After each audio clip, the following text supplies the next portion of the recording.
আজ থেকে 17 বছর আগে আমাদের প্রাণ পুরুষ টাঙ্গাইলের গণমানুষের নেতা জননেতা আব্দুল সালাম পিন্টুকে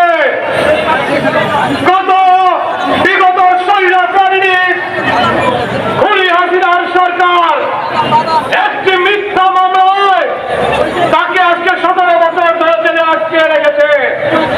আমি পরিষ্কার ভাষায় বলতে চাই, যেহেতু আজকে একটি নির্দলীয় সরকার বাংলাদেশে আছে, সেই সরকারের কাছে আমি বলতে চাই আগামী 7 দিনের মধ্যে যদি আমাদের নেতা, আমাদের প্রান্তীয় নেতা আব্দুল সালাম পিন্টু ভাইকে মুক্তি না দেওয়া হয়, আমরা টাঙ্গাইলের ছাত্র সমাজ জনতা সকলে মিলে আমরা সালাম ভাইকে মুক্তি করে আনবো ইনশাআল্লাহ।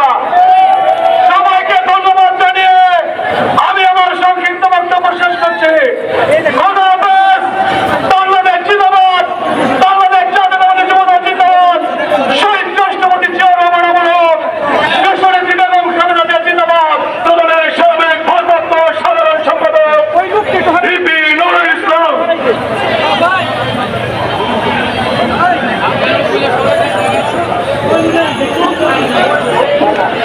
বিসমিল্লাহির রহমানির রহিম।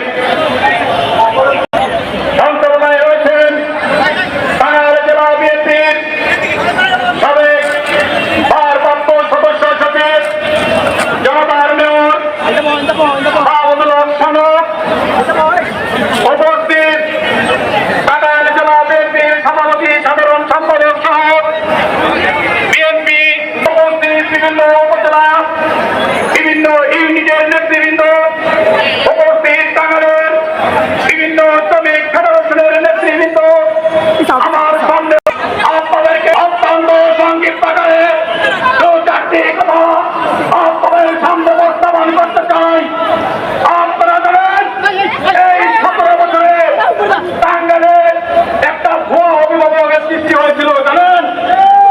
আওয়ামী লীগের একটা ভুয়া অভিভাবক, রাজনীতির কলঙ্ক, ওই আওয়ামী লীগের সভাপতি ফারুক সাহেব থেকে এই টাঙ্গাইলের অভিভাবক হয়েছিল। এই টাঙ্গাইলের রাজনীতিকে কুলসিত করেছে। এই টাঙ্গাইলে এমন কোন সভাপতিতে তার বাহিনীরা কুলসিত না করেছে।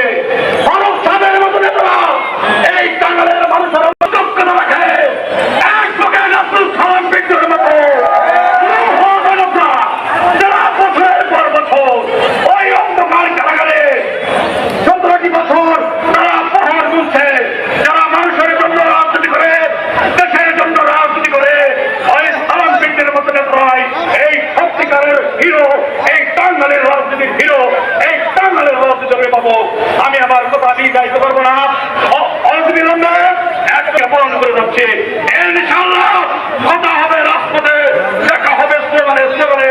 সবাইকে সংগ্রামী শুভেচ্ছা ধন্যবাদ জানিয়ে আমি আমার সংক্ষিপ্ত বক্তব্য এখানে শেষ করছি।